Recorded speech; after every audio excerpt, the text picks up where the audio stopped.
recap of the important things that we learned last time. So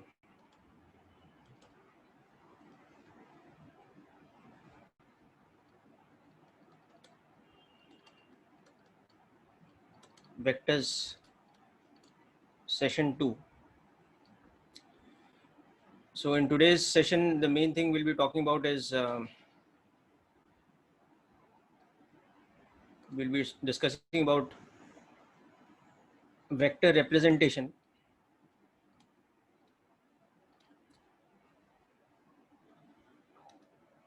which we already discussed last time. So this will be a recap. So in this, we will see the geometrical representation once again. And through that, we will start understanding vector operations. So the main thing we'll be discussing in today's lecture will be about vector operations. So in operations, we'll see various things, including one called the triangle law of vector addition. So we'll learn how to add two vectors, okay, using a particular principle called the triangle law. So that will be the main thing that we are discussing today. But first of all, let's take a quick recap of some of the things we learned in the last lecture.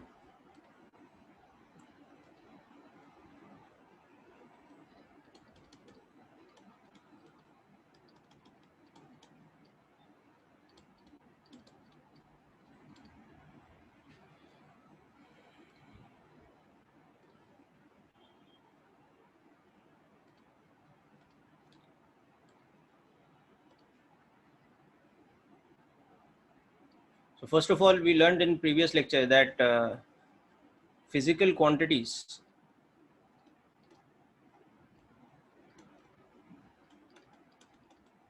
are classified into scalars and vectors. Scalars are quantities which have only magnitude, and vectors are quantity which have both magnitude and direction.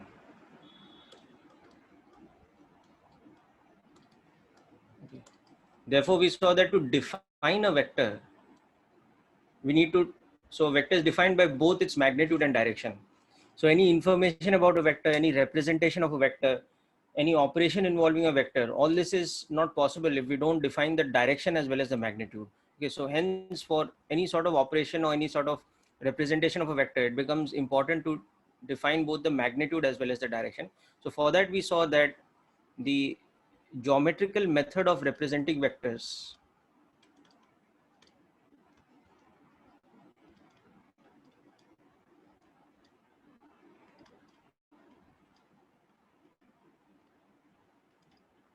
geometrical method for vector representation was something like this, that we use an arrow to represent a vector. So we saw that any vector is represented by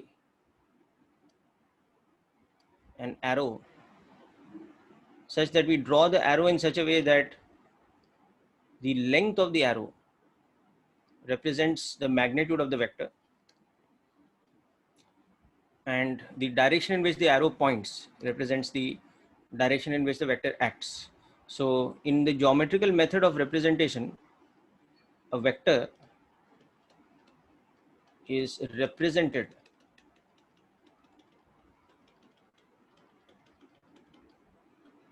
by an arrow. Okay. So the arrow has a specific length and points in a specific direction. Okay, so both of these specific properties now represent the properties of vectors. Okay, so this is specific such that the magnitude of the vector E is represented by the length of the arrow. So the purpose of the length of the arrow is to represent the magnitude. Okay, and the vector's direction is along the direction in which the so-called arrow head points. So the purpose of the specific direction of the vector becomes, or the arrow becomes, that it represents the direction of the vector. Okay, and further you understand that this thing is called the arrow head. So it is called the head of the vector, or basically the arrow, and where it starts from, that is called the tail, or you can also sometimes call it the origin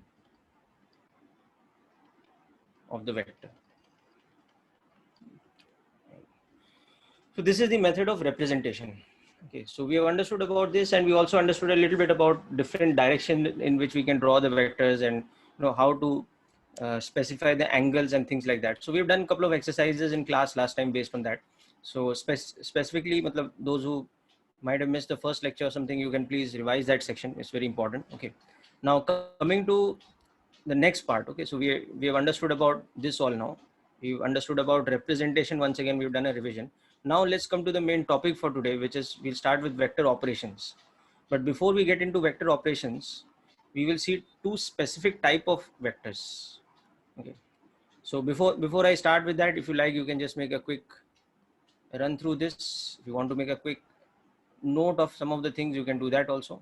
Okay, though as I said, these are things which we have already learned in the first lecture, so you need not write any of this down. You can at least make a quick run through of it. Make sure you understand all these points.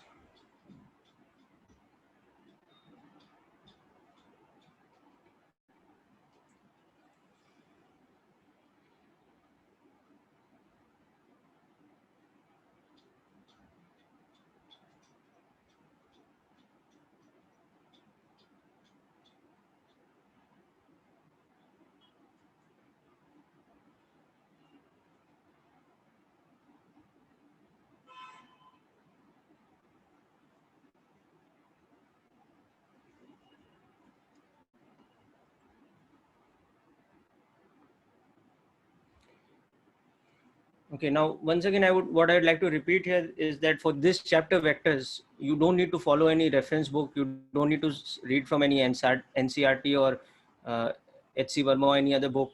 In fact, doing something like that may only confuse you. What I would suggest is, at least till we are halfway through vectors, okay, till we have done most of the vector operations, just follow my lecture notes and read the module if required. Okay, don't follow any other third source which might unnecessarily just confuse you. If you want to read anything, you can read other chapters in physics just for general reading from any textbook. It doesn't matter. Okay, you can start understanding that. But for this particular chapter vectors, while we are studying it over here, I suggest that till we complete the main portion of vectors, you just stick to my lecture notes and the module, only these two sources. Okay, there will be certain chapters in which I will ask you to read reference books. When we come to those chapters, I will specify which books and what to read exactly. But for vectors, nothing is necessary, and in fact it is better if you follow just what we're doing over here. Okay, so now, having understood that, let's move on. So as I was saying, we will understand a couple of specific things before we get into vector operations. So next is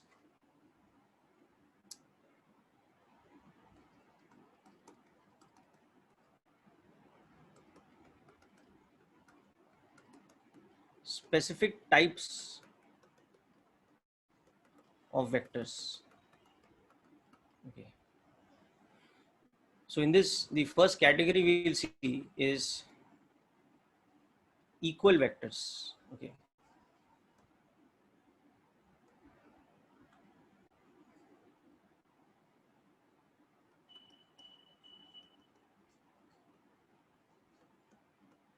equal vectors, that is, if I say the vector A is equal to the vector B, so what does this statement imply? This implies that vector A equals, or in other words, is identical to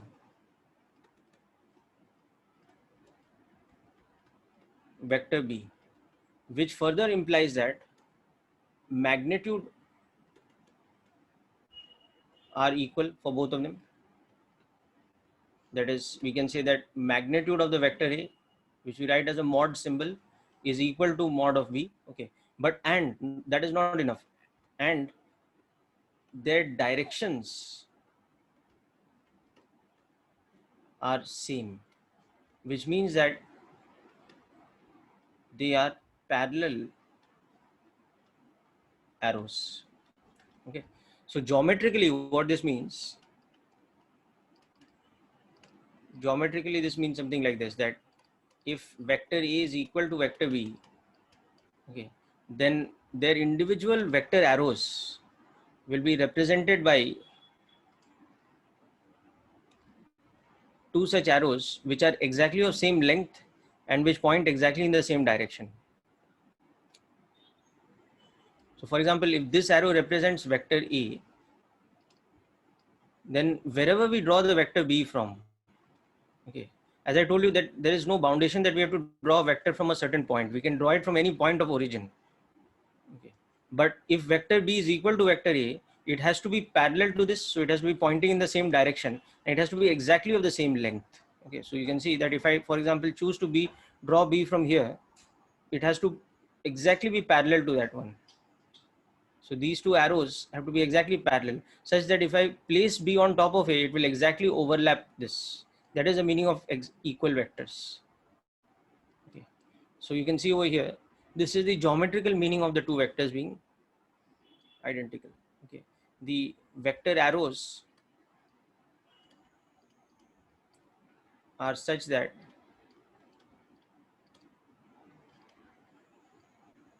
they are identical. Okay. So that means that if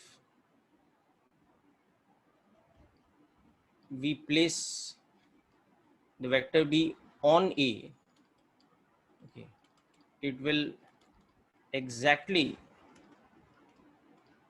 overlap, the vector A.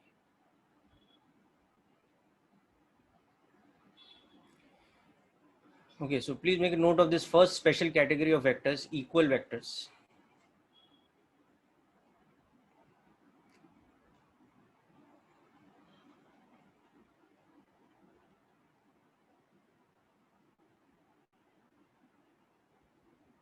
Then they're not equal vectors, beta. If they're not exactly equal, then A is not equal to B. So for example, if I have something like this, that, one vector arrow is suppose like this. This is the vector, let's say C. Okay. And I have another vector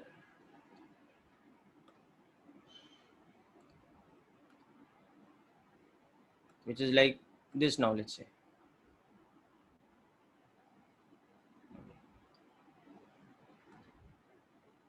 So now you can clearly see that C is not equal to D. Okay. So if they are equal, then the arrows must be identical. You understanding the point?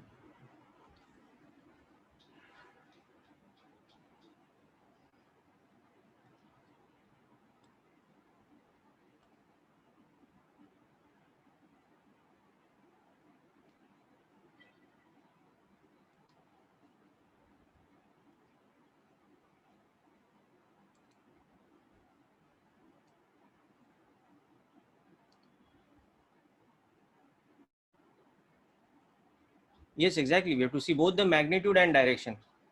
अभी अभी लिखा ना, दोनों points बेटा लिखा ना. Their magnitudes also have to be identical and their directions also have to be same. That is why we have written down this point, na beta.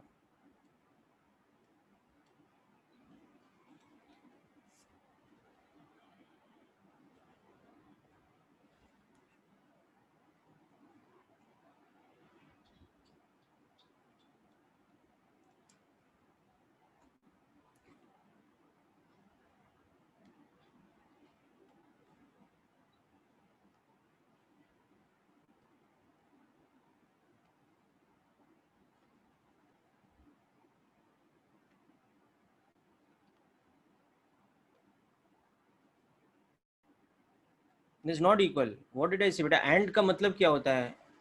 You understand the meaning of the term and ना, कि दोनों condition satisfy होने चाहिए.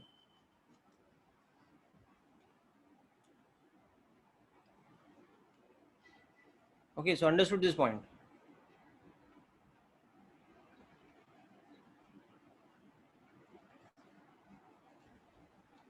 Okay, now next category, we'll see where two vectors are compared.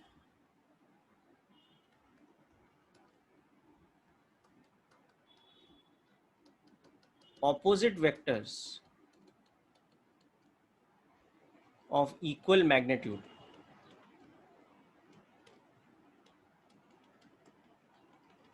Okay. So let's understand this now.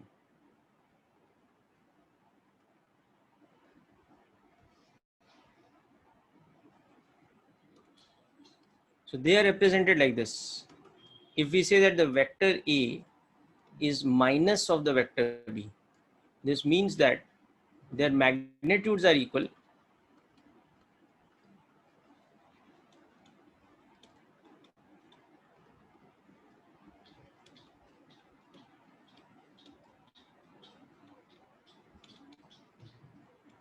Okay. But, or you can say and, their directions are opposite. So that means that their vector arrows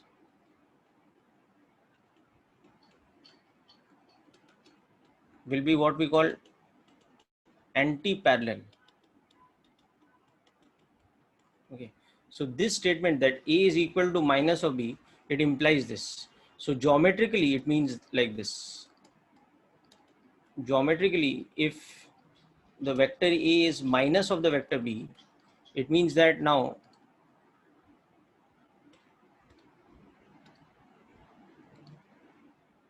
suppose my vector is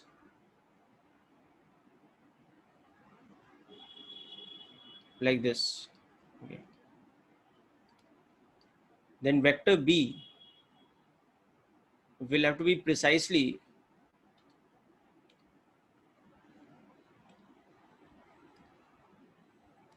like this. It will be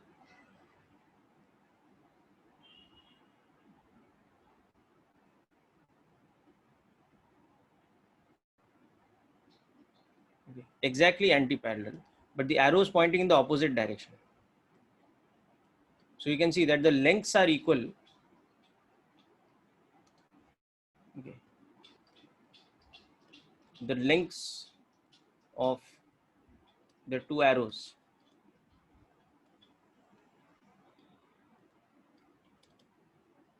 are identical and they are anti-parallel. If they are lying along two parallel lines, but their directions are opposite. Okay. So you can also say anti-parallel means that they are at 180 degrees to each other. Okay. So if you place them from the common origin, they'll be at 180 degrees to each other.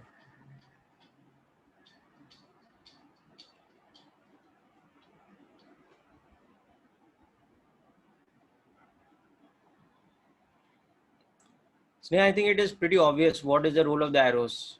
अगर arrows same direction में along two parallel lines, then we call them parallel vectors. If they are along opposite directions, then we call it anti-parallel vectors. So the arrows are playing the major role. No? Without the arrows, how can we tell what is the direction in which the vector is lying? If I just draw a line, I don't know the direction of the vector. It could be on one direction of the line. It could be in the opposite direction of that line also. So the real role played by the arrow, we have already understood. Na, beta? It's giving you the direction in which the vector is pointing.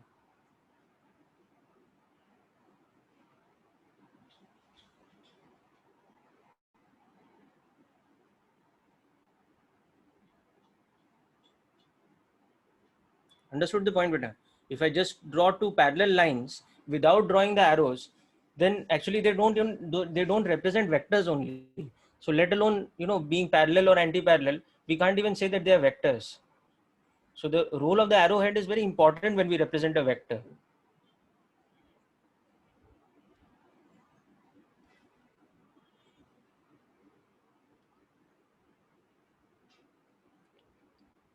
Okay, so Ayush, I will just scroll up for a second. You can see both of these now in comparison to each other. Then you'll also understand the difference between what is equal vectors versus what is opposite vectors of equal magnitude. Okay, so if I have a equal to b, it means this. But if I have a equal to minus of b, it means that their directions are opposite, but their magnitudes are equal. So when you compare both of these, now it becomes even more clear to you what is the importance of each of the things in the geometrical representation, why the length of the arrow has to be specific, and why the direction of the arrowhead is important.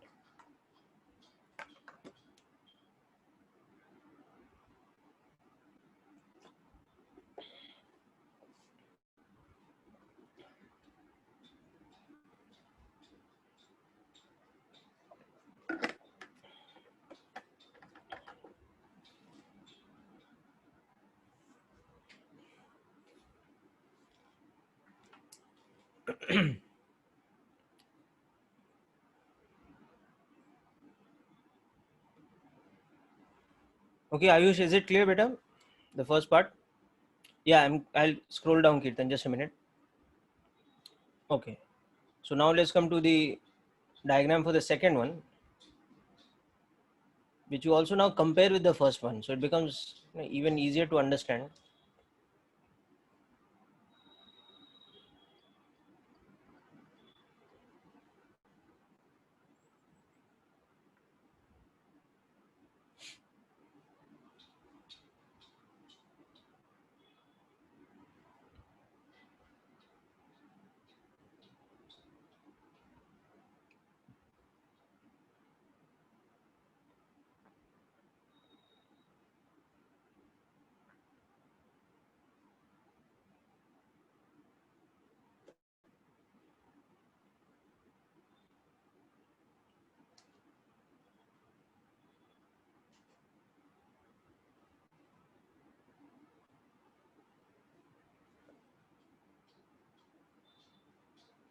Okay, done with this now, people? Anyone else has a doubt about these two categories of vectors? Clear, no? Okay.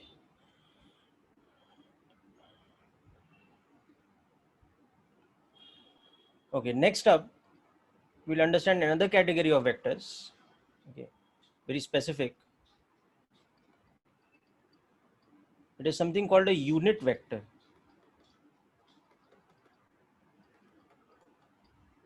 So the term unit vector, as you know, unit stands for unity or one in maths. Okay, so a unit vector is a vector of magnitude unity or one, the magnitude equal to one, and it is given a special symbol. We use a special symbol for it, where we put a cap on top of E. So the symbol is a cap, which looks like, that triangular kind of cap, this symbol. So this symbol is E cap. So it is read as, this symbol stands for unit vector E. Okay. So the unit vector's magnitude by definition has to be 1. Okay. Whereas if we have any other vector like B, okay, then magnitude of B can be anything. Okay. Magnitude of B is basically just greater than equal to 0. It can be 1, it can be 20, it can be 10,000, it can be tending to infinity. It can be 0 also. Okay. But specifically, if we have the cap symbol, it means that we are talking about a unit vector. Okay. So instead of the arrow on top of the vector, we use the cap to represent it as the specific, to give us the specific information that that particular vector is having magnitude of 1.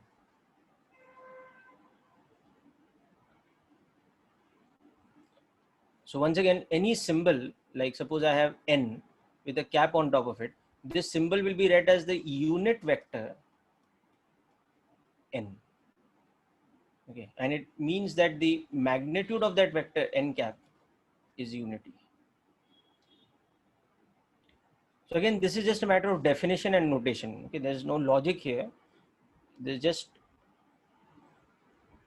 yes. So for example, if B is a force and we are writing it as B cap, then it will have to be of, now see, it could be depending on our system of units. If we are defining an SI unit and B cap is a force, it will be 1 Newton. But suppose we are defining in, we are defining the force in CGS system, then it will be 1 dyne. Okay. Or if it is in that foot pound system, it will be a force equivalent to 1 pound weight, like that. So unit becomes a little bit dicey. Okay, and we will talk more about units later when we start looking into applications of vectors in physics. But right now for vector algebra, don't worry so much about the units of the vectors.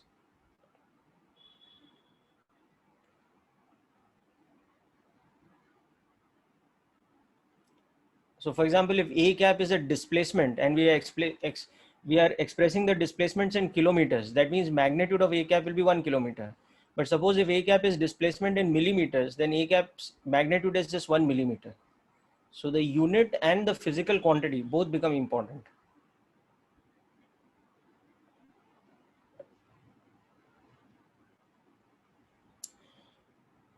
Okay, so written this down. Now the final of our specific vectors.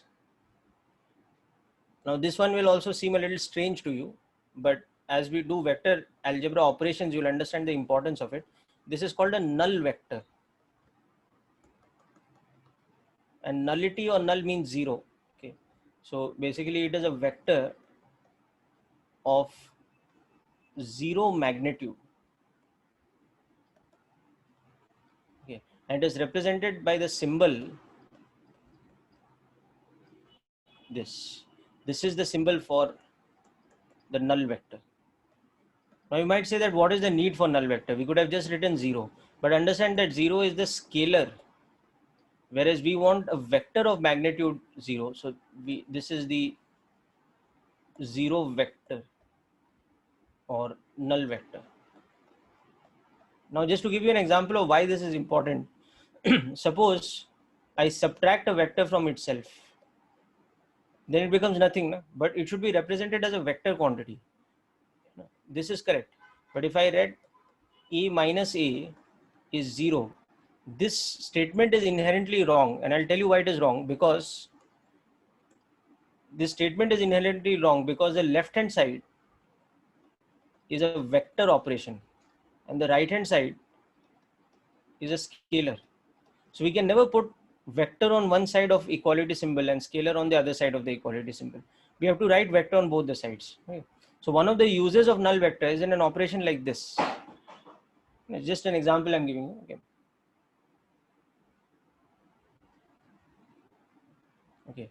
Or you can say something like this, that if A is equal to minus of B, okay, that implies that A plus B will become minus B plus B. So that will become 0. But we cannot write 0 as a scalar. Okay. So, just based on what we've learned just now, equal and opposite vectors, vectors of equal magnitude but opposite direction. So if A is equal to minus B, then what will be A plus B? A plus B by definition will become nothing. But that nothing, how to represent in vector algebra? We can't write it as just 0. We have to write it as a null vector, because otherwise our equation is technically wrong. So the thing is, it has no specific direction. Okay, that's a good question, Darshan. So about the direction of the null vector, it does not have any direction because it has no magnitude. So null vector has no defined direction. उसका direction defined ही नहीं है. Or you can say its direction cannot be defined.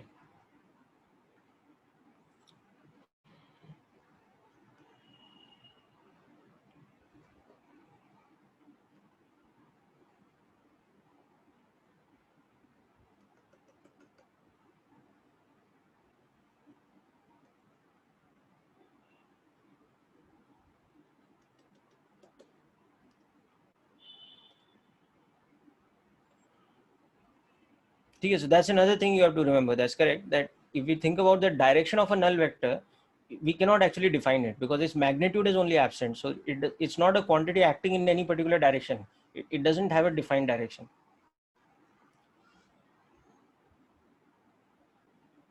Okay, so I think if all of you are clear with these, now we can move on to the next part of the chapter. Okay. So now we are coming to gradually, we are coming to more important things and more critical things. So now we will start with vector operations.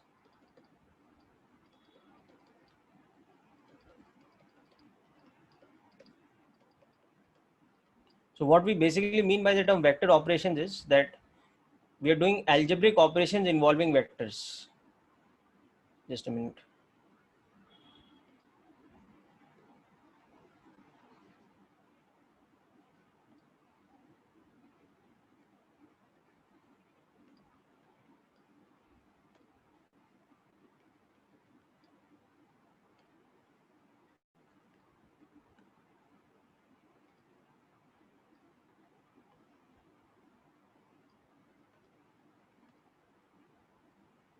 Yeah, I'll just see your messages.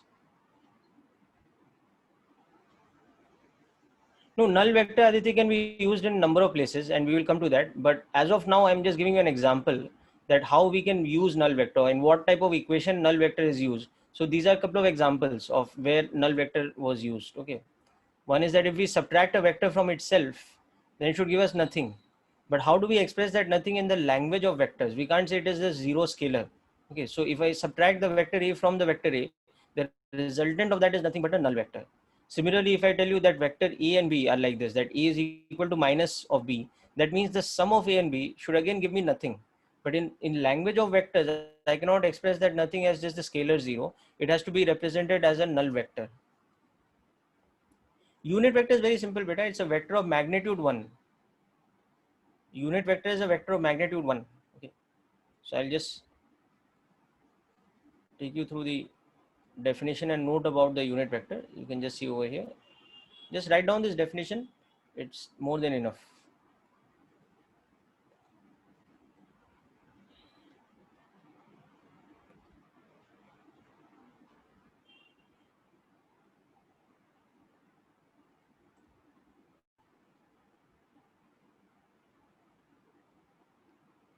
Okay, so done with this, people.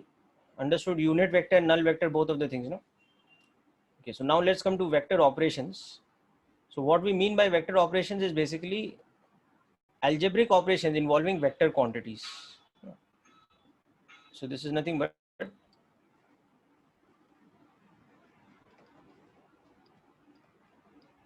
algebra of vectors. Okay, like addition, okay, subtraction, products, and things like that. We'll discuss more. Okay, so the first vector operation that we'll study is the multiplication of a vector by a scalar quantity.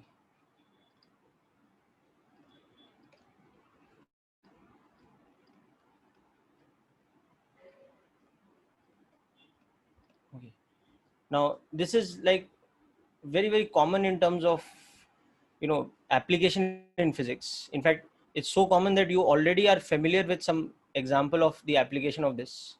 If I show you, you'll understand. Okay,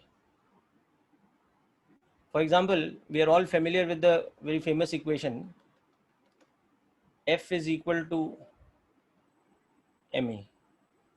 Okay, or even the definition of linear momentum, that linear momentum is mass into velocity. Both of these you can see. Okay, so now in this definition you can see the left hand side is the vector quantity force. What is the right hand side? It's also a vector, but that vector is expressed as m into a. So it is expressed as a scalar, which is mass, multiplied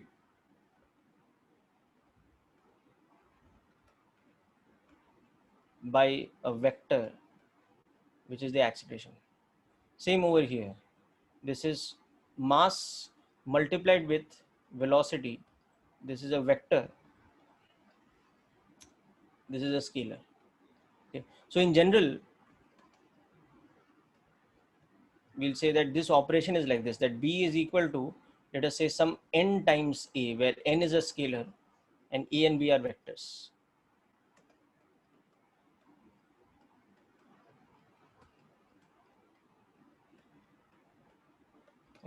So let us understand this operation in detail.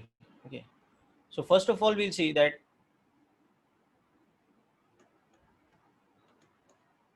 n is a positive scalar. Okay. Like in the case of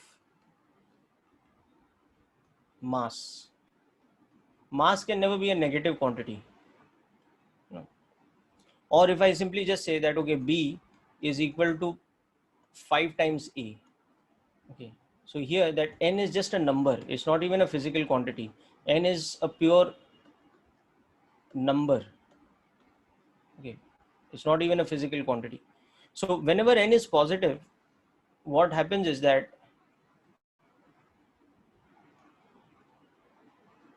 if n is positive, it means that B's direction is parallel, okay, to A. Or you can say that they are in identical direction. They're not identical vectors, okay, but they are in identical directions. Okay. Or you can also say that the angle between A and B is 0. Okay. So whenever that n is a positive quantity, their directions are parallel. Okay. And along with that, the magnitude of the vector B becomes n times the magnitude of A. So let me explain this with an example. Okay. So suppose I say that E is a displacement of 500 meters at 30 degrees north of east. Okay. And B is suppose a vector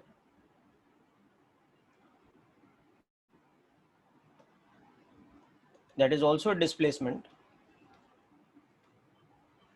such that the vector B is, let us say, 2.4 times the vector A. Okay. Now, first of all, draw the vectors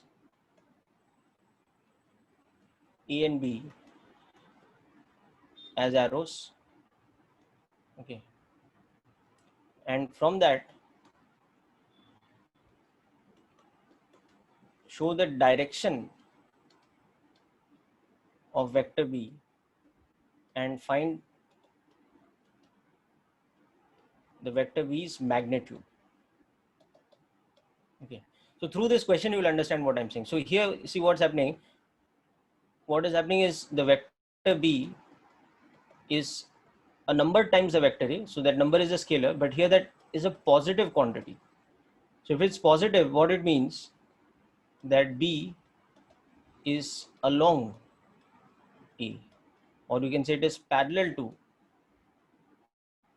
A. Okay. But also the magnitude of the vector B will become n times the magnitude of the vector E.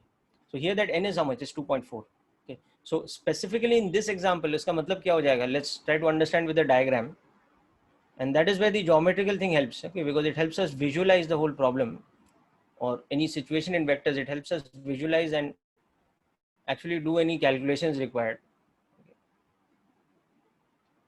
So if this is my normal, I've set my XY axis such that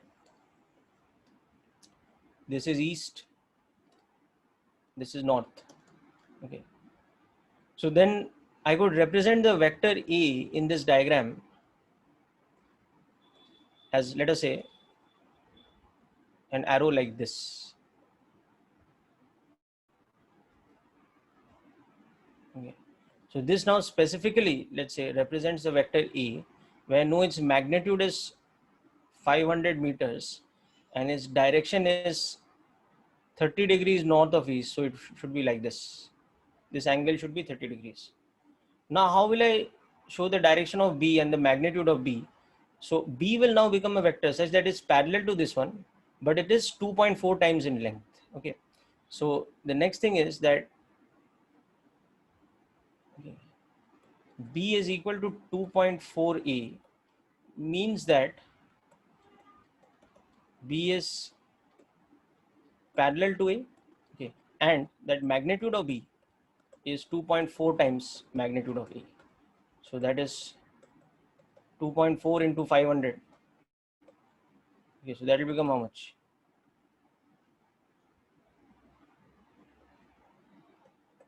1200 meters. Okay, so now the vector B, if I draw that arrow to represent the same information, it should become like this. In the same diagram, it doesn't matter where I start the vector B from. I don't have to start it from the same origin. I can draw it from some other point also. So I'm doing precisely that. I'm drawing it from some other point like this. But its length will have to be, again, I'm not drawing an exact diagram, but I'm just representing. So this length is becoming 1200 meters. So the magnitude of the vector B is 2.4 times the magnitude of the vector A. Okay. But its direction being parallel. So the other thing which is important in this diagram is that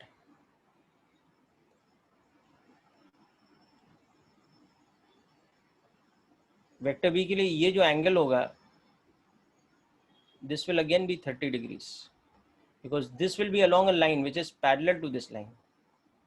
So these two will be like this. So this is your first part. Okay, this is now this, and from this we can see that the second part, the magnitude of the vector B will be 2.4 times the magnitude of A. So you already seen that it's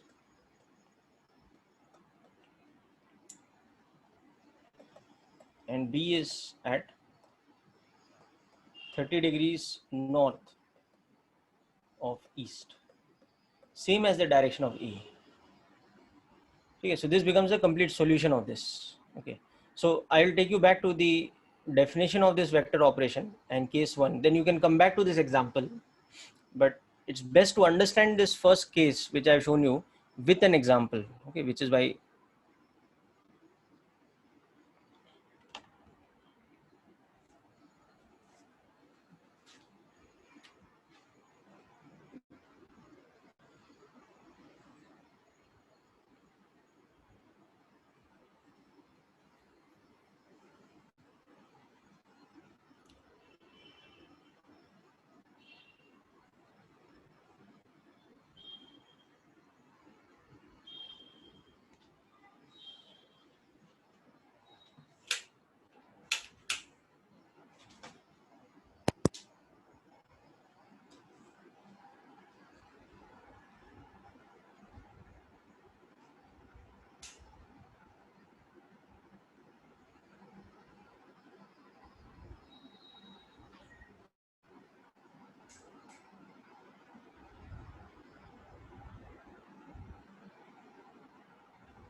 Okay, so just go through this diagram to understand this in detail. And yes, Rupesh, what you're saying is correct, that if we know the direction of the net force, then that only gives us the direction of the acceleration. So the net force acting on a body is, let's say, acting towards the north direction. So its acceleration will also be along the northern direction.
Okay, now let's understand the second case.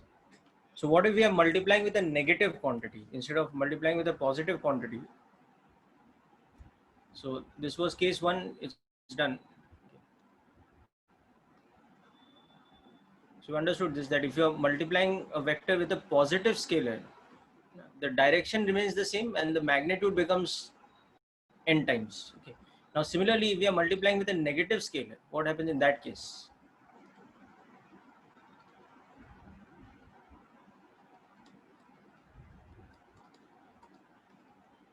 N is a negative scalar.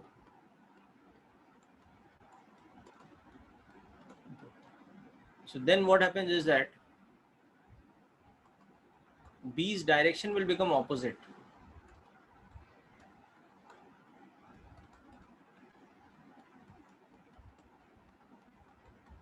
Okay, so opposite is the same thing as anti-parallel,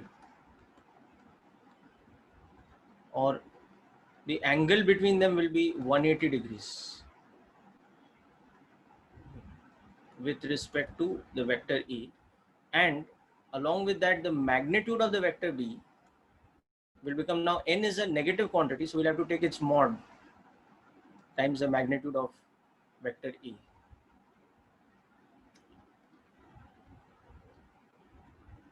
So once again, don't worry, the moment we see this with an example, you will understand. So for example, B is equal to, let us say, minus 0.6 times vector E. Okay. And suppose I have drawn the vector E like this and given, so in the question I've just given you the diagram. I've not given you any information about vector A, but I've just given you in the diagram that vector A looks like this, let's say. So I'm just drawing it.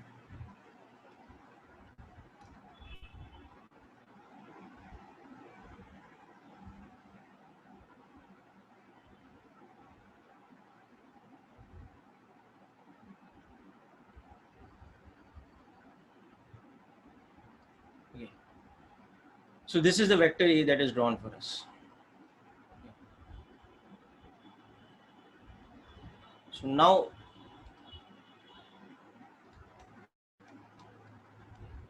draw the vector arrow to represent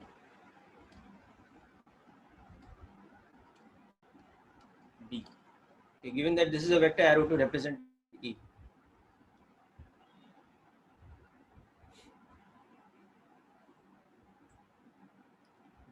So what we'll have to do here is to understand the question. You will first of all have to assume that I've drawn the diagram kind of exact, to scale, like using my whiteboard like a graph sheet kind of thing.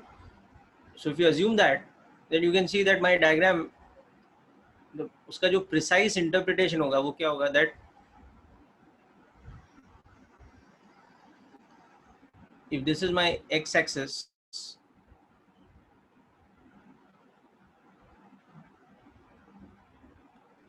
and this is my y-axis,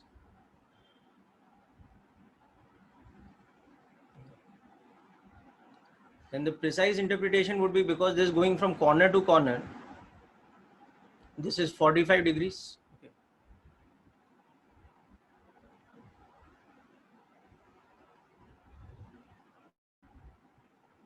Okay. And you can also see that if you take one such box to be 1 unit by 1 unit, okay, then you can see that the magnitude of A is how many boxes? 1, 2, 3, 4, 5. So it is 5 root 2 units according to the diagram. Okay. So you can see that A is at 45 degrees to the x-axis. Okay. And like this. Okay. Now given that B is equal to minus 0.6 A. So what will that mean? That B's direction is opposite A. Okay. And secondly, it will also mean that B's magnitude will be 0.6 times A's magnitude. Okay. So B's magnitude in my diagram should become 0.6 into 5 root 2. So it should be 3 root 2 units. Okay, so now my vector B should look like this then. Okay, so as I said, it doesn't matter where we draw the vector from. We can draw it from the origin, we can draw it from some other point also. So here, just because it's going to be more convenient for me, so let me draw the vector B from the origin only. Okay, so I'll draw it from the origin of the system, but so in comparison, इसका जो length है वो कितना होना चाहिए? इसका 60% होना चाहिए ना. So this length was the corner to corner of 5 boxes. So the length of this one will become the corner to corner of 3 boxes, and the direction should be exactly opposite. So if I make a kind of accurate diagram, then my vector B should be like this. Should be 1, 2, 3 boxes like this. Okay. And like I said, you need not draw it here. We can draw it somewhere else also. It doesn't really matter. We can draw the vector B here also. It doesn't matter. As long as, as long as we got the direction and magnitude correct, it's fine. Where we draw it is not so important. How we draw it is the more important thing.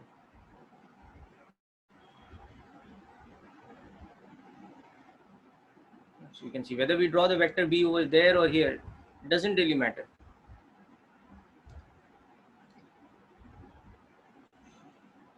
You can see that it is at 180 degrees with respect to vector A, और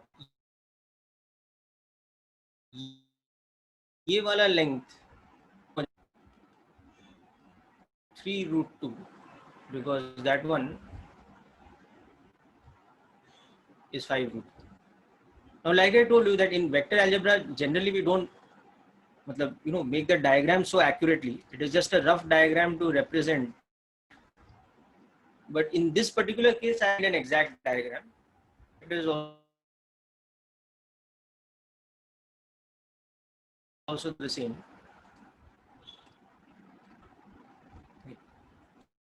So in that sense, you can say that A is a vector which is pointing northeast. So B will become a vector which is pointing southwest. You can also see here that towards northeast, it's exactly bisecting the northeast direction. So accordingly, my vector B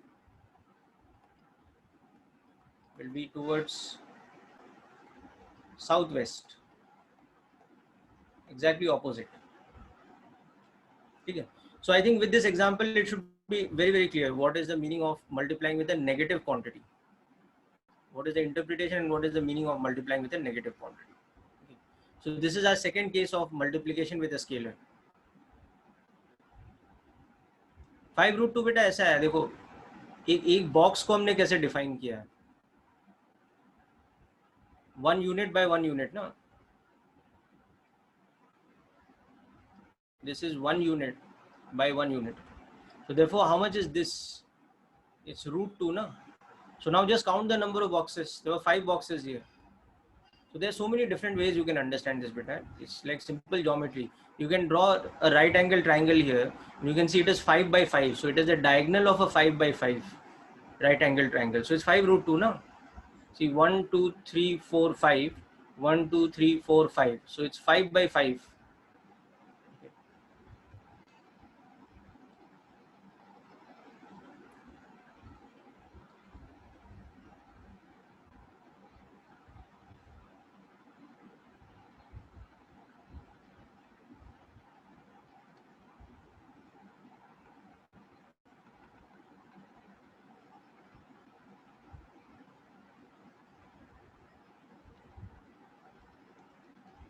Just a second. I'll try to give you the best screen resolution.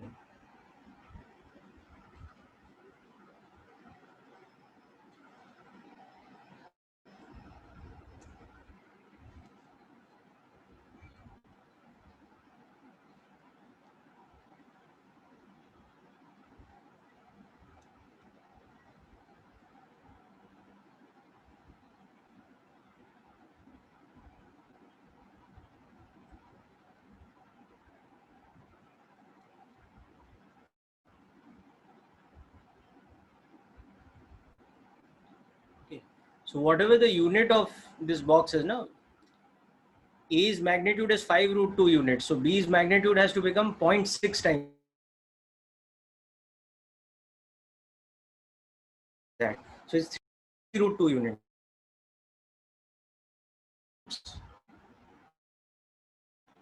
And E is 0.6 times A. So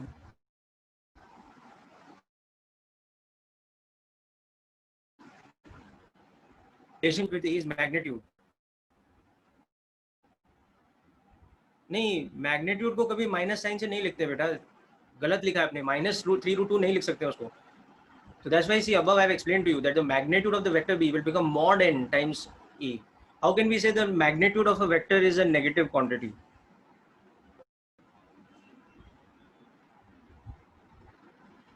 If you revise the notes of the first lecture also, I've showed you there that magnitude of a vector quantity is not something which has algebraic sign plus or minus.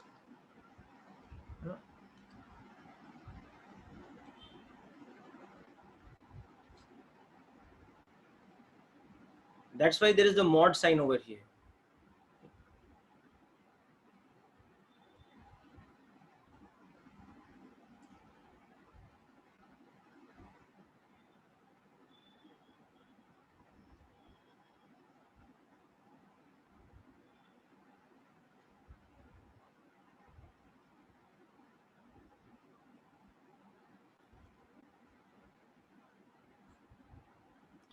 I just explained this beta just now. See the definition. I've underlined this part. You have to take mod of n if it's a negative quantity.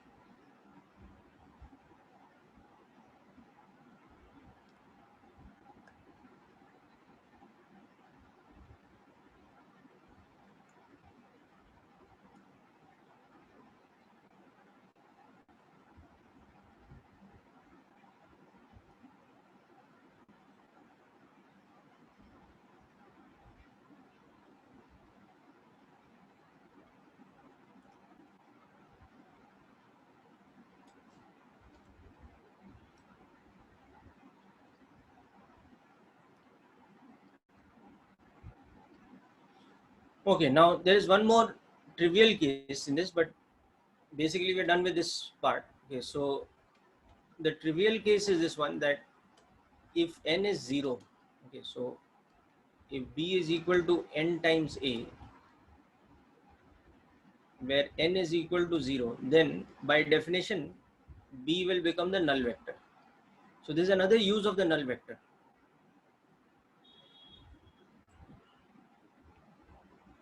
So if you multiply a vector with a positive quantity, its direction remains parallel. If you multiply a vector with a negative quantity, its direction becomes opposite. But if you multiply a vector with 0, it becomes the null vector.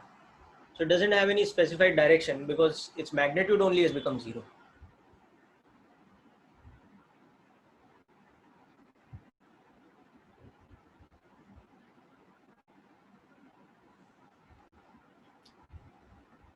Okay, so very good. Congratulations, we are done with the first of the vector operations, multiplication with the scalar.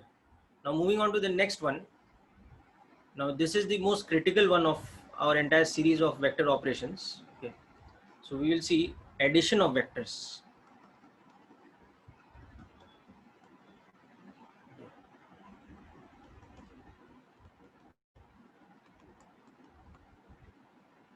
So this will be a more detailed part of the analysis compared to what we did in the previous one. Okay, so the first type of addition we'll see is addition, or we can also call the sum of two vectors. Of course, we can add any number of vectors, but we'll start with the addition of two vectors by something called triangle law of vector addition. Okay. So this is going to be a sort of a theorem for us. The triangle law of vector addition is going to be a theorem for us.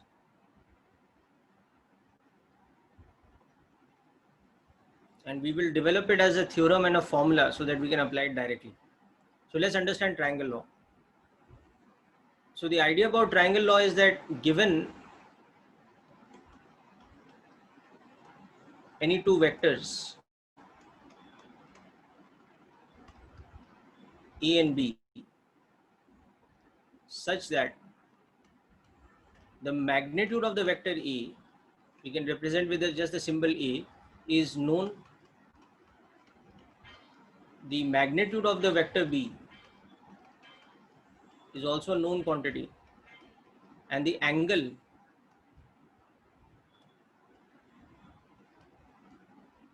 between A and B, theta, is also known. Okay. Given this, now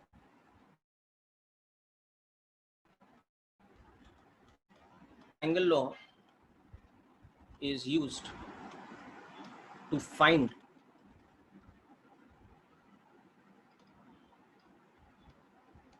A plus B. Okay. Both magnitude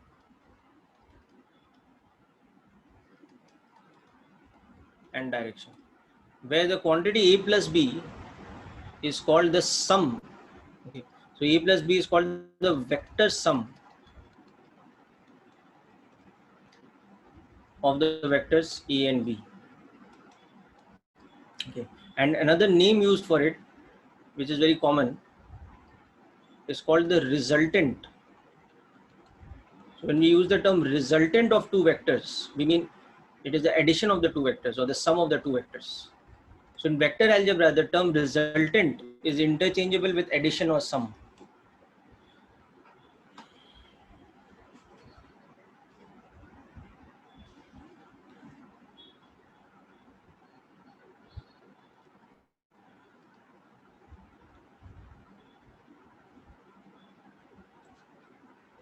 So let's understand the statement and the formula next for triangle law.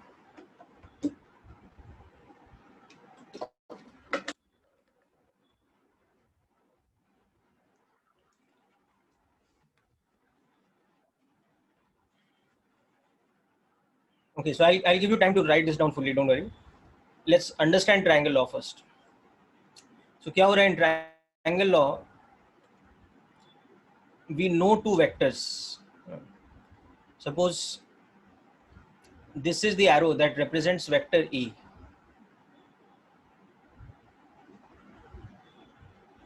Just arbitrarily I've taken its direction along the x-axis, but it could be any direction. Okay. And similarly,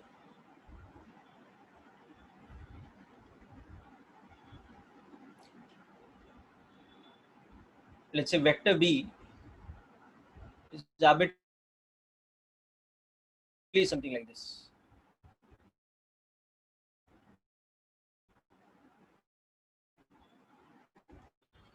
So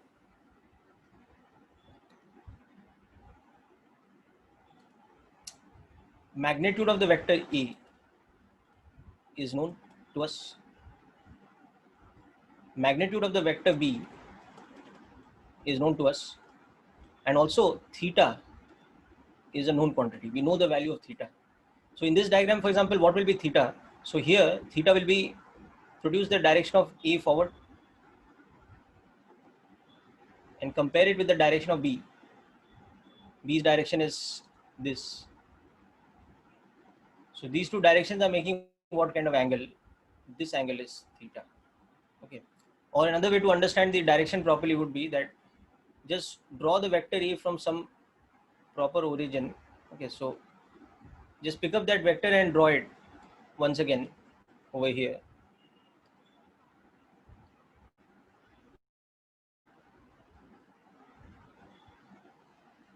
Just a minute. I have to change the, yeah. So if I redraw that vector from some origin, it's like this, let's say. So this is the vector A. Now pick up this vector B and draw it from the same origin. So if I draw it from the same origin, the vector B will be like this. Okay. So then whatever is the angle between the two arrows, this angle, this is the theta. So this is the theta quantity over here. Okay. So from this three information, now we want to find, so this is known. And now from this we want to find E plus B. ये निकालना चाहते हैं. This is called the resultant or sum of the vectors A and B. So how do we do that using the triangle law? So the whole derivation of triangle law is based on the fact that if you think of the operation A plus B, what is that operation really? So to imagine that operation, think of the vectors A and B like displacements. So you're making a displacement which is A followed by a displacement B. So how is the resultant displacement going to look like? It's going to look like something like this. That whatever my starting point, let's say this was my starting point, so this is my origin. From here I first made the displacement E. So I have to draw the vector arrow E from my starting point. Okay. So let's say this is the vector E. Now what is happening? After completing the displacement A, I am making a displacement of B.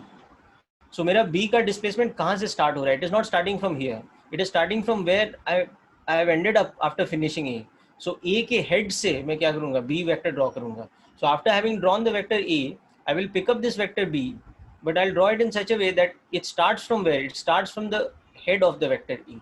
Okay. So they are drawn one after the other. Now the two vector arrows are drawn one after the other in such a way that vector B starts from the head of vector E.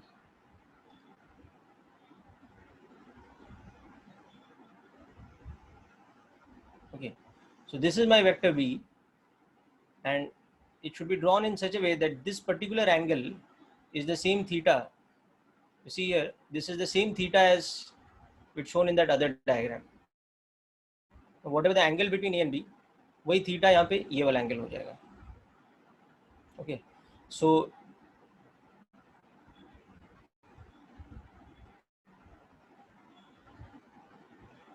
now what is the resultant sum going to be? How will we know what the resultant sum is going to be over here? So you can see that this is where I started from. and what is my final position? It is this. So if I started from the origin, made a displacement of A, then made a displacement of B, मेरा net displacement क्या हो जाएगा? It will be the displacement from my origin to my final point.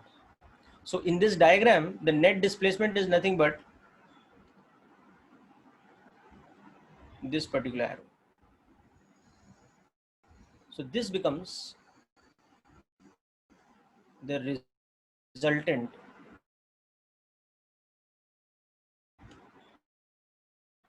A plus B. As you can see, I know one side, okay, I know another side, and I know the angle between them, but I have to find the third side. Okay, so this is what we do in the triangle law. We draw vectors A and B head to tail. Okay, so that means B is drawn from the head of A.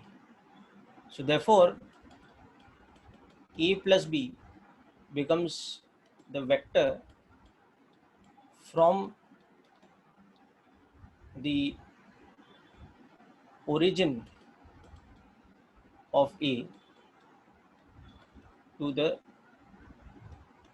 head of B. This becomes the vector A plus B. Okay, so now we want to find A plus B. So that means we want to find the magnitude of A plus B. And if this angle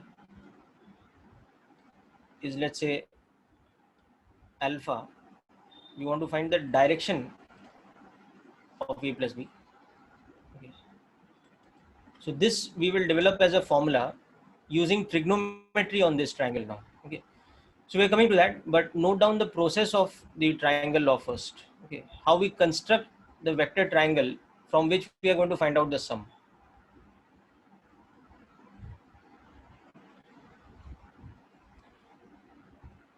So you can go through the initial part also, then come down to the actual operation below.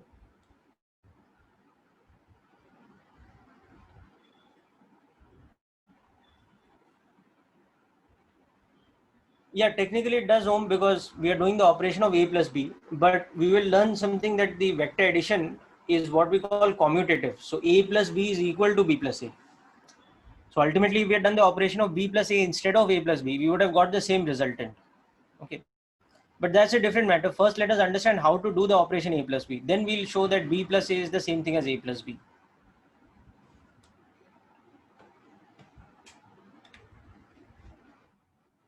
So yes, technically it does not matter if we had taken the vector B first and then drawn the vector A. But in that case, we would have been finding out B plus A. But we are doing here what? We are finding out A plus B. So we should take it in this order. We should first draw the vector A, then we should place the vector B on its head. Okay.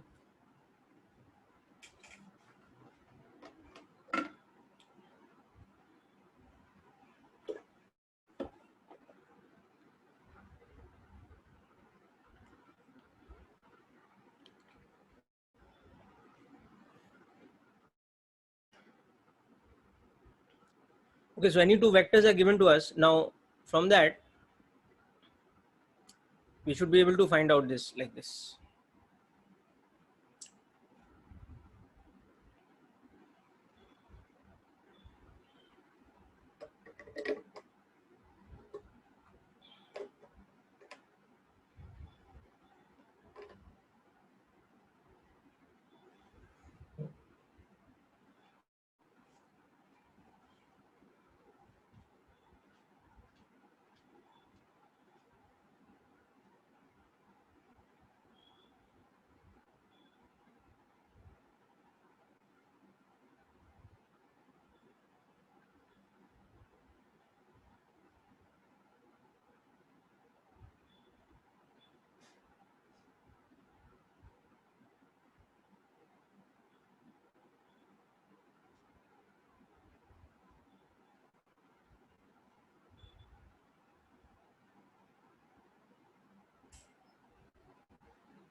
Okay, so are you all clear up to the diagram here? Okay. Now let us see that from the diagram, using very normal principles that we are all aware of, like Pythagoras theorem and basic trigonometry, how we can actually find out these two unknown things, that what is the magnitude of this third side and what is the angle it is making with respect to the vector E. Okay. I mean, obviously, see, if theta is 90, then it's very simple. Then mod of a plus b will become root of a square plus b square. But we want to find a general formula. Ki theta kuch bhi ho sakta hai. It can even be 0, for example.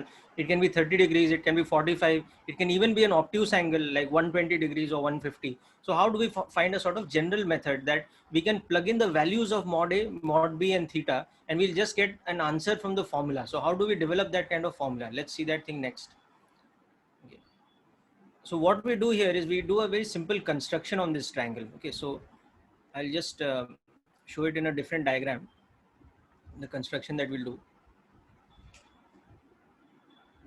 So I'll just pick up this diagram, save some time. Okay, so we are doing the same analysis on this diagram only, but just showing it separately. Okay, now in this diagram, what we'll do is, okay, yeah, it's very interesting, good. So what we'll first do is we will just continue this direction of A's line forward like this. Okay, and then यहाँ से we will drop a perpendicular on this. Okay, so the advantage of dropping a perpendicular is now I have got something which has 90 degrees. Okay, so it's something familiar to me. Okay, so now first in this diagram, let us concentrate on this triangle which I'm going to show you next. Okay, just concentrate on this triangle, this right angle triangle, this triangle. ठीक है, तो ये triangle का क्या हो रहा है, देखो ये ट्राइंगल का बेस सपोज x है और ये वाला परपेंडिकुलर सपोज y है. ठीक है, तो ये ट्राइंगल में मुझे क्या पता है, मुझे हाइपोटेन्यूज पता है और मुझे एंगल पता है, बट मुझे x और y नहीं पता है. x is unknown, y is unknown. Okay, this same triangle,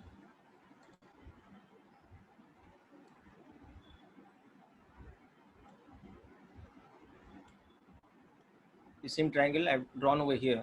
So you see x and y are unknown, whereas the hypotenuse and theta are known quantities. Okay, so how do we find out? Just use trigonometry. So base upon hypotenuse is cos theta. So x becomes b cos theta. And similarly perpendicular upon hypotenuse by definition sin theta होता है. तो मुझे अभी theta और b पता है, तो मैं y कैसे निकालूंगा? क्रॉस मल्टीप्लाई कर दिया तो b sin theta हो गया. So now I found out x and y. Now what is my original purpose? मुझे x and y नहीं निकालना था, मुझे ये वाला साइड निकालना था. So you can see that within this diagram we have another right angle triangle. We have this right angle triangle और उसका hypotenuse क्या है? A plus b है. Okay, so let us illustrate that again. So just excuse me a moment.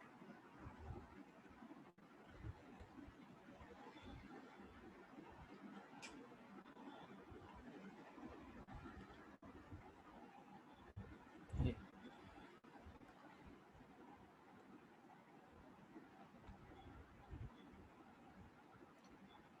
So now we have gone one step further.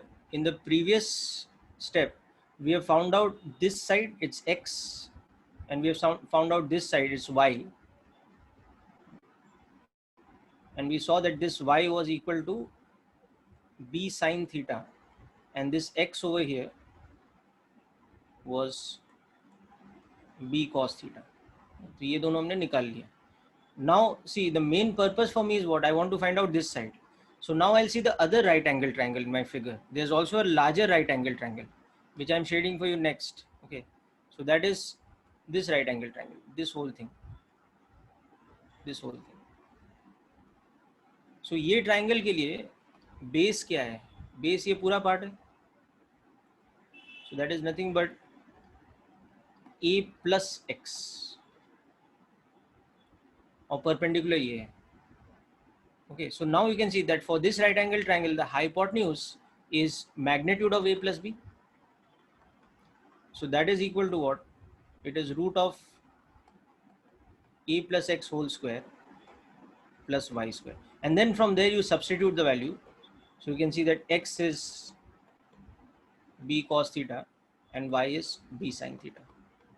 So next step, we'll just keep substituting and solving till we get a final formula, which will just give us this thing in terms of a, b and theta. Okay. So rest is now a normal algebra. So first of all, just substitute x and y, then expand this whole square term and also this square term. So under the square root, we'll have, when we expand this term, we'll have a square plus 2 times ab into cos theta plus b cos theta ka square. So that is b square cos square theta. Okay. Plus now from here, we also have the term b square sin square theta. Okay. Now notice something interesting. These two terms can be clubbed together and we can use the identity sin square theta plus cos square theta is equal to unity for any angle theta. Now, this is what we call an identity.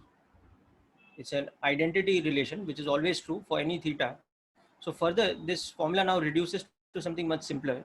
It just becomes square root of a square plus b square plus 2ab cos theta. So now you see what we have done is we have got a direct formula. We have derived this direct formula. So from now on, to find the magnitude of a plus b, we don't need to do all these steps. We have to just apply this formula. We have to just substitute the value of capital A, capital B and theta, and we'll get the magnitude of a plus b. So that is what our theorem was about, that we should have been able to get a direct formula for the resultant of a and b, and we have done that. Okay. So this is the statement of our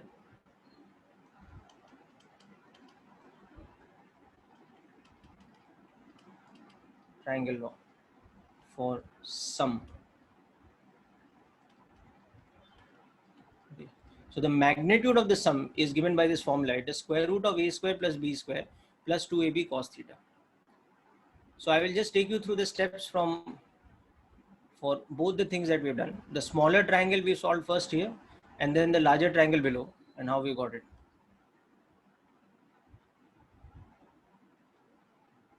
But here we are just using Pythagoras theorem.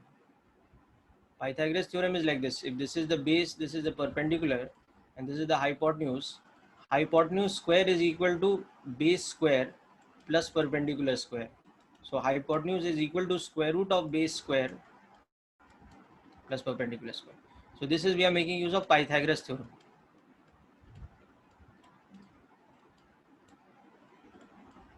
That's one thing. And we are also making use of trigonometry. That if this angle is theta, then by definition, cos theta is base and hypotenuse ratio, sin theta is perpendicular and hypotenuse ratio. And though we have not used here, but tan theta is perpendicular upon base. Okay. So those are the basic steps that we are making use of. Okay, so I'll just minimize this a little more so you can see both the things. Okay. Now still we have to find alpha. Okay, we have found out so far the magnitude. We also have to find the direction. Yeah, just follow these steps. It was just algebra solved. Thanks.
Yeah, Rupesh, the answer to that is in all of physics, right from Newton's laws of physics, kinematics in 2 dimension, right up to entire syllabus of physics, electrostatics, magnetism, magnetic field, okay,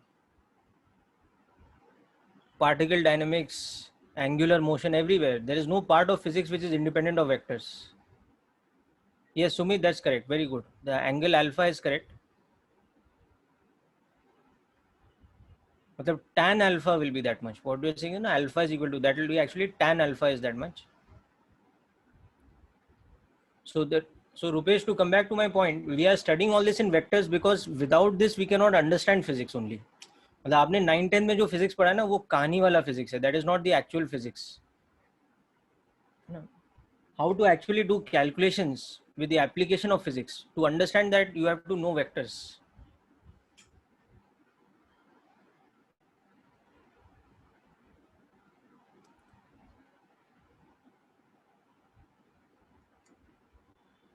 The proper technical understanding of physics actually starts in your 11th syllabus. Up to 9-10 it is just qualitative understanding, it's just definitions and properties kind of thing. But the proper application and technical analysis starts from 11th, and for that you have to understand vectors, because without that you don't know any algebra, how to calculate quantities in physics.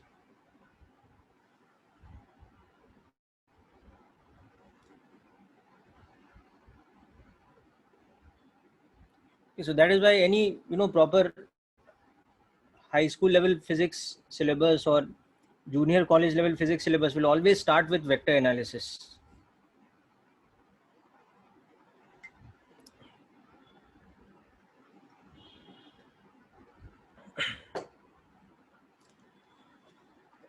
Okay, so the derivation of this formula is clear, I hope. Okay, now alongside this formula we also need to find out alpha.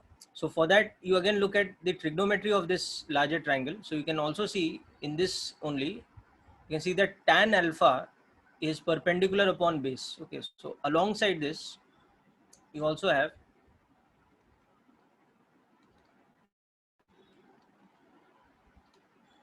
okay, so we're going to make use of this now to find out the value of alpha, this formula. So you can see how this formula relates to this triangle, this larger triangle.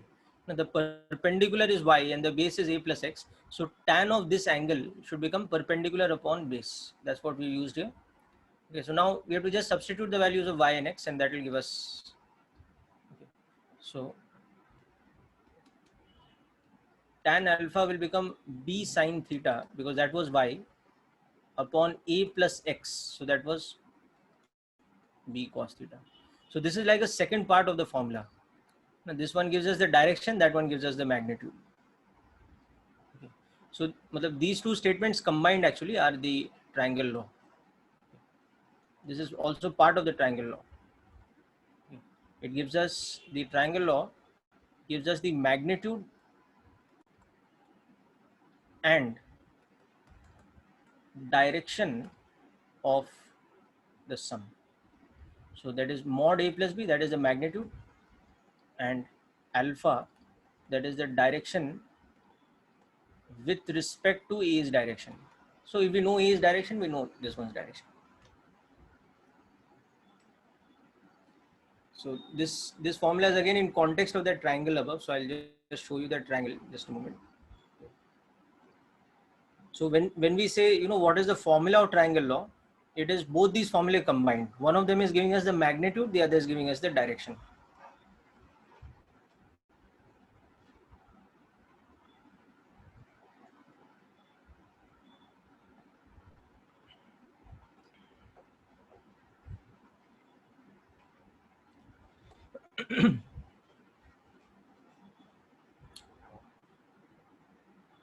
Okay, so let's look at a couple of very simple examples, application examples. So see, whenever we learn some new theorem or some new formula, no, the learning part is not complete till we have done some applications. वो पूरा चीज हमें तब समझ में आएगा when we have done enough applications and we become comfortable with it. So we'll need to see a lot of examples and a lot of solving methods within this, so that we learn 100% about triangle law. So far we've just seen the statement of triangle law. We have to still learn it in application. So application examples.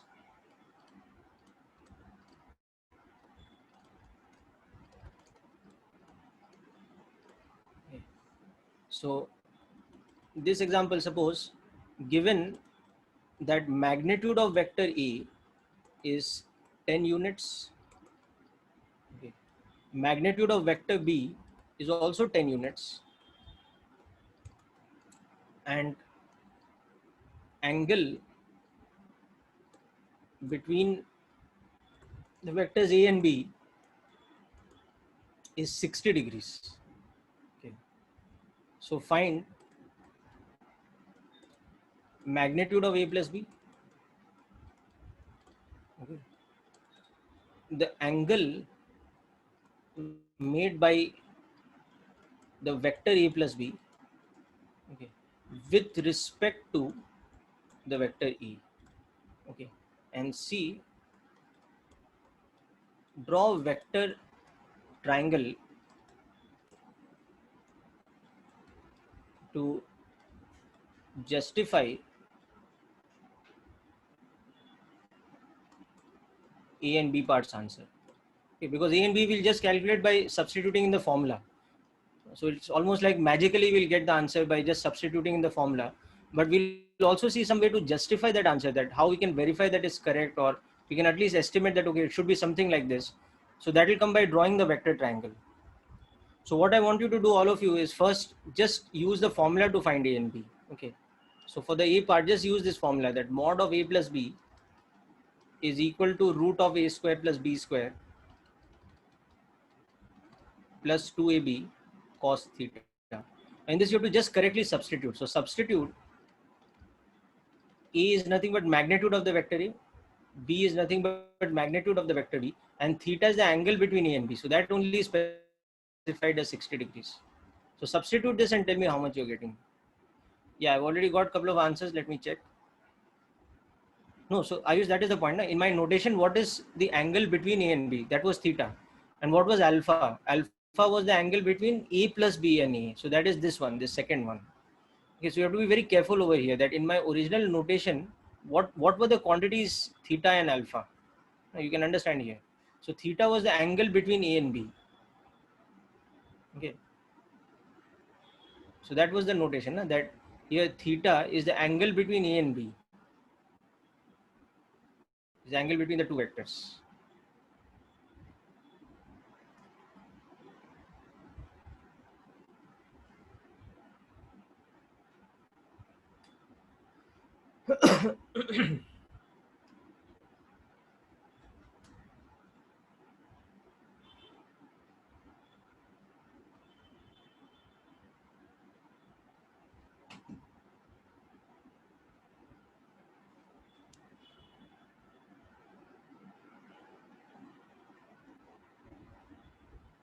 Yes, very good, Rupesh. That's correct.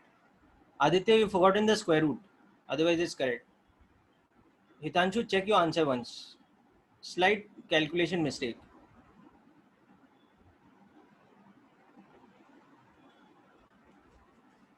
Okay.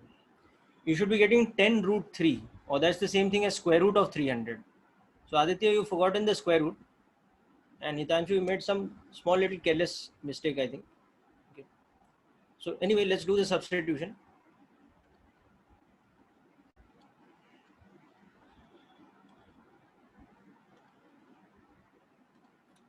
So यहाँ पे it will be square root of 10 square plus 10 square plus 2 into 10 into 10 into cos 60. This whole thing is inside the square root. Okay. Now you know that cos 60, you should know this, is half. Okay. So please make sure you are aware of all the trigonometry values which are standard. So this is 100 plus 100 plus 100 हो जाएगा, है ना? So this will become square root of 300, or that is the same thing as 10 root 3, or you can even approximate that as 17.32, because you can take root 3 as approximately 1.73. But all these are correct answers. There's no problem. It's just the way we are expressing it.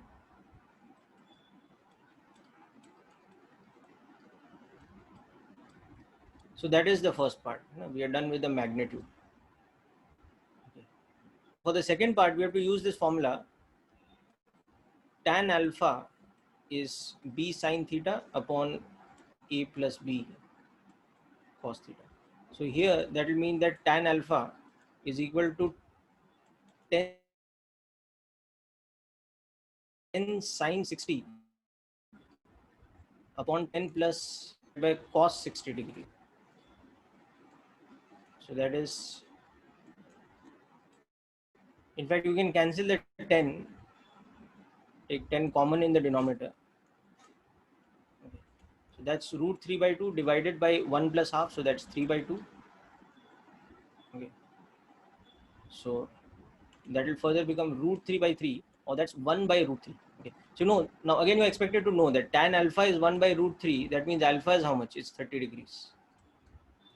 This is a standard value. If you don't know, it's a different matter. But if it comes out to be a standard value, then this is how we'll convert. So this is becoming our answer, okay, for B part. So this is 10 root 3 or 17.32, and this is 30 degrees. Okay. Yeah. So is it clear now, Hitanshu beta?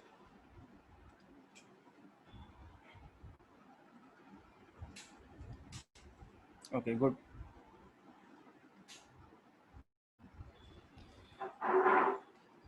Okay, so we've already got the answers, but the interpretation of the answer is also important. So just draw the triangle in the third part and see whether it makes sense or not.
Yeah, people, am I audible now? Are you able to hear? Yeah. Okay. Okay. So let's come to the last part. So how will that triangle look like? Okay. So it's saying that the two vectors are of same magnitude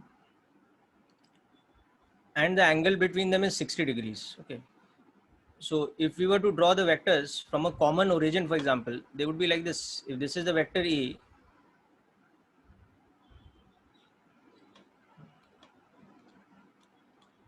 it's of magnitude 10, then in the same diagram, the vector B would have to be something like this. It would have to be, oops, just a second.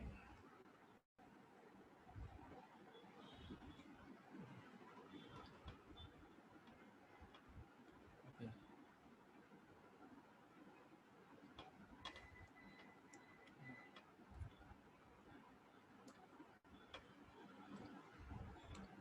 Yeah, so in the same diagram, vector B would have to be somewhere like this.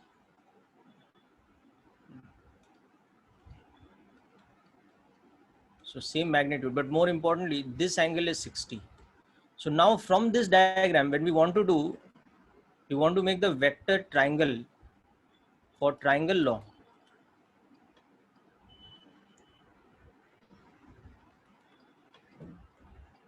We have to draw the vectors head to tail. So we have to redraw them. We cannot draw them the way I've done in this diagram. We have to place B on A's head. So ulta ho jayega. The way we place the vectors, they should not come from the common origin. They should come one after the other.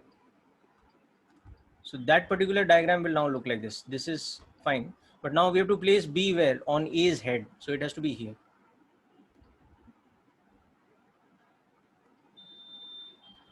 So vector B will have to be drawn over here now like this.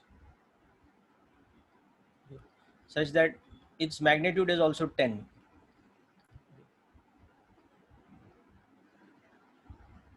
And this angle is 60 degrees. This is the angle between. So now in this diagram, what is going to be my resultant?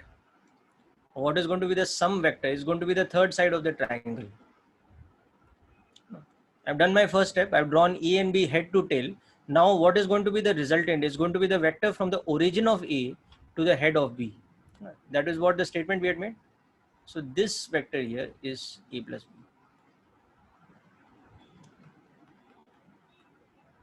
Okay. Now you can see that this is an interesting triangle to solve. I think we had solved this triangle in the last lecture also. This happens to be an isosceles triangle. So because it's an isosceles triangle, what will happen is that this angle will be the same as this angle because this side is the same as this side. So straight away you can see that 2 alpha, the sum of interior angles is equal to the exterior opposite angle. So the fact that alpha is equal to 30 is getting justified very easily. See here, it's getting justified very easily. And this is equal to 10 root 3 will also get justified quite easily. For that, all we'll have to do next is just use that property of this triangle, isosceles triangle, that if you drop a perpendicular from here, it will bisect this into two, this thing, congruent triangles. So if this side is X, now here this will also be X. And now in this triangle here, just use trigonometry. So you can see X upon 10 is nothing but base upon hypotenuse. So that is equal to cos alpha. So X is equal to 10 cos 30 or 5 root 3. So then you can now see that this third side, the magnitude of A plus B is nothing but 2x. So it is 10 root 3. So now this is also justified, what we got above. So both the results are getting nicely justified. Okay. Now see, this is not necessary to do in every question we solve because our purpose is just to find the answer. So for that, this is fine. We use the formula and we got the answer. But since we are in the beginning of this type of operation, so we also know that we also want to see how we can interpret the result, that whether it makes sense or not. कि अगर ऐसा 60 degree angle है और दोनों vectors का magnitude 10 है, so we should find some way to say that yeah, reasonably it's correct, that this is 10 root 3 is the correct answer. So this you can see the geometry of this isosceles triangle is justifying this for you. Now mind you, it will not always be an isosceles triangle. This is only in this particular case because we are adding two such vectors which are of equal magnitude. If they were not, then the triangle would not be isosceles.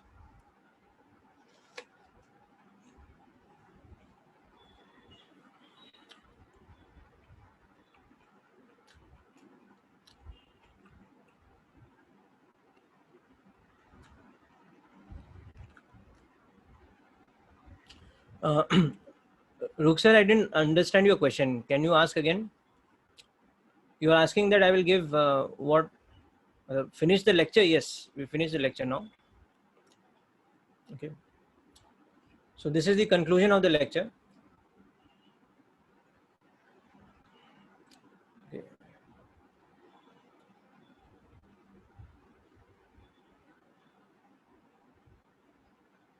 Yeah, Onkar, I'll provide you the whiteboard notes. Just drop me a message separately on WhatsApp because I've sent it on the group already. Okay, but if you want it separately because you missed that message,